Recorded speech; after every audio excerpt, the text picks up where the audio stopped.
So guys, dito kami sa McDo, Bermosa. Alabang ba ito, ma? Hindi. Hermosa, papuntang Bulino. 3 hours kaming na-stranded dito kasi akala ni mama sa McDo kami magmi-meeting. Yun pala sa Shakey's. Yun talaga. Lesson learned dapat.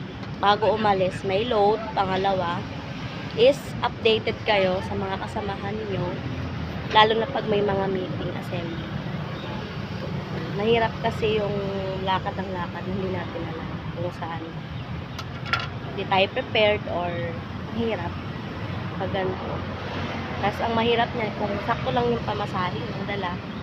So, ngayon guys, is 1 o'clock ng hapon. Tayo. Walang masyadong katao-tao. Hindi namin alam kung okay pa yung meeting or uuwi na lang kami. Yun lamang guys.